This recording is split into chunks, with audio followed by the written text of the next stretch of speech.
Hello, humans, and welcome to another episode of Gen X Gamer.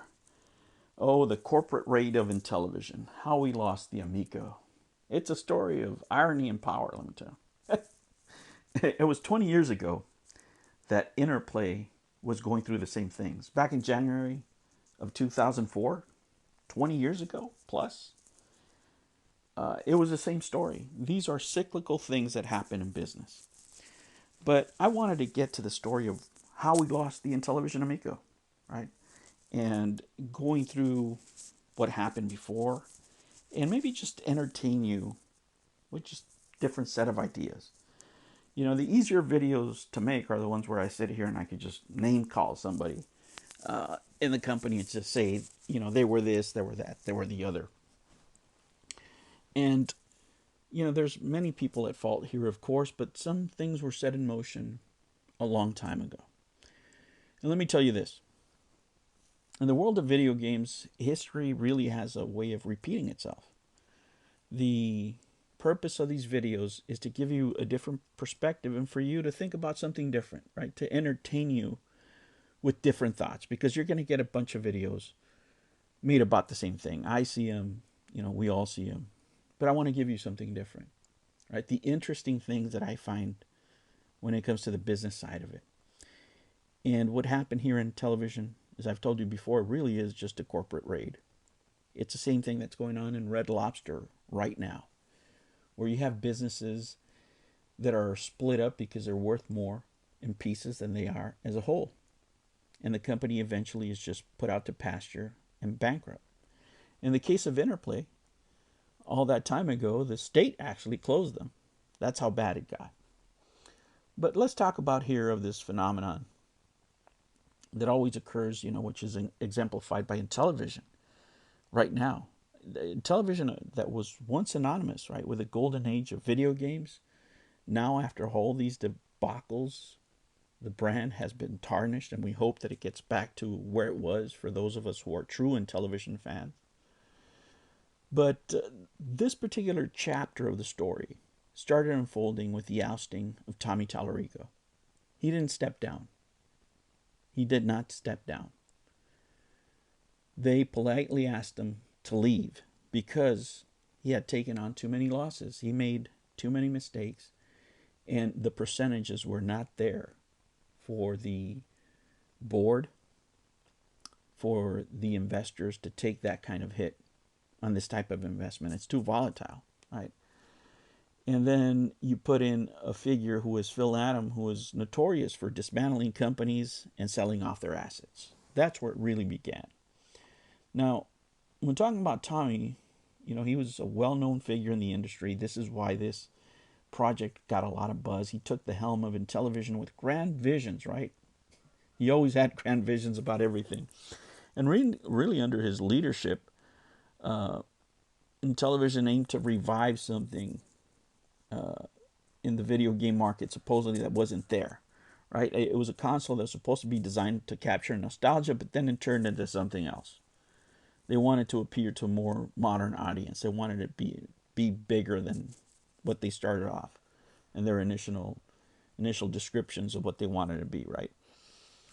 And despite of everything that Tommy did, vision, dedication, right? He faced a lot of challenges. A lot of these challenges he created for himself, including the delays in the Intellivision Miko by hiring the wrong people, starting with John Alvarado, which led to financial difficulties. And his efforts were not enough to stave off the inevitable. When you're leveraged, when you start off a business where you take on loans and you can't pay off those loans, people come and pick you apart, which is what happened to this company, and that's the reason why one Phil Adam was brought in. Phil Adam, right? Here enters Phil Adam. He's the corporate raider. Phil Adams' appointment in Intellivision marked the turning point. At this point, you know, Adam had previously led Interplay during its tumultuous years, has a reputation for being a corporate raider. His tenure at Interplay ended with the company's closure by the state officials. And I'll put a link down below because you can still find the articles when it was closed. And his modus operandi typically involves stripping the companies off their assets, selling them off piece by piece until they dissolve. The irony here is palpable, right? 20 years later, after the closure of Interplay, Phil Adam is finding himself at the helm of Intellivision, overseeing the sale of assets to none other than Atari. Now, this sale is particularly poignant because, given the rivalry of these companies in the past, they were the first ones to stage a console war, for example, right? As many people have pointed out. Right? And this really is like a twist of fate, if you want to call it. Atari is a company that has also seen its shares of up and downs, of course, missteps and hotels, crypto, what have you. But they really can bring stability to the brand, which is something that I think most Intellivision fans would like to see, regardless of who owns them. Right? If you're an Intellivision fan, this is a good thing.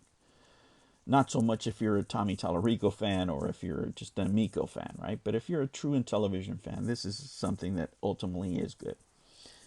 And it will be good for Atari because they can expand their portfolio and they can capitalize on other things that we can talk about in other videos, right?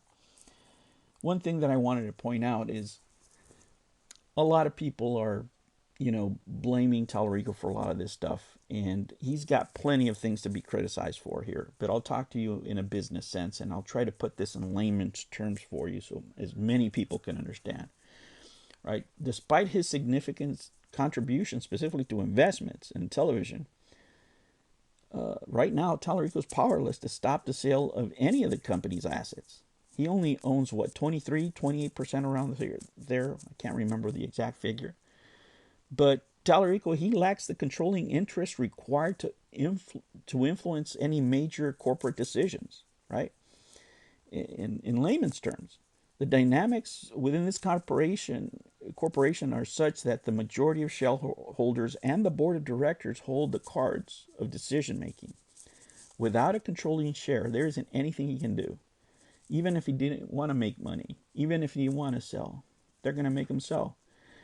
And he can't overwrite the board's decisions. He doesn't have the capital to do him. We can go into, his personal problems afterwards, selling the house, marriage, all that other stuff. But they all contribute, along with his legal woes, to why he can't get that financial control, if you will, of the company that he once led, right? Then you have to make a conclusion at some point, right? The saga of Intellivision.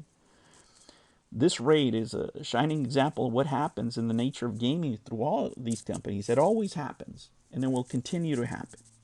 Right? The removal of Tallarico and the sales of its assets afterwards under Phil Adam is something that will repeat itself over and over again because it's what makes sense to the investors and owners of the companies.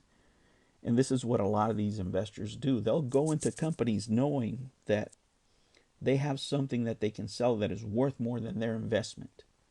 That the person trying to do this business, if you will, doesn't have the opportunity to pay you back if anything goes wrong. It's just like if you finance a car, right, and you can't make the payments, they'll come in and repossess it. And then they'll sell the car for less and stick you for the difference. And of course, they're not going to lose money. You end up paying the bill. And this is what happened here. Right? It's no different. It's the same thing that's going on with Red Lobster, for example, right now. But this is why Tallarico didn't have the power to stop any of it. This console was directly tied with the legacy that he wanted to build, with his ego, with everything that he had. He bet on himself and he lost. Sometimes that happens. But starting a business with leverage always gets you into this kind of trouble, whether it's business or investing. If it's not your own money, you could always end up here if things don't go exactly right. And they could have. But his own inexperience in business really is what got him into trouble. All right, humans, I hope I give you something a little bit different to think about. Sometimes it's easy to make these videos and call people names and what have you, but I really wanted to give you something different. There's going to be plenty of those videos where, people criticize everybody in this corporation and the missteps they did, but I wanted to take a look at, what happened really, in a corporate sense. What was going to happen the minute that Phil came on? This was the only outcome. At that point, the board, the investors had already made the decision to split the company up, keep all the money, sell the assets. And like I told you before, they're not going to lose money. They don't care if you lose yours. And the investors are certainly not going to see it. But it was never in Tommy's hands. Once he was removed, he didn't have anything to do with it. Now, Tommy, he's a different story, and probably going to make another full video just on that. It might take more than one. Who knows? Thank you for joining me. I'll catch you on the next one. Take care.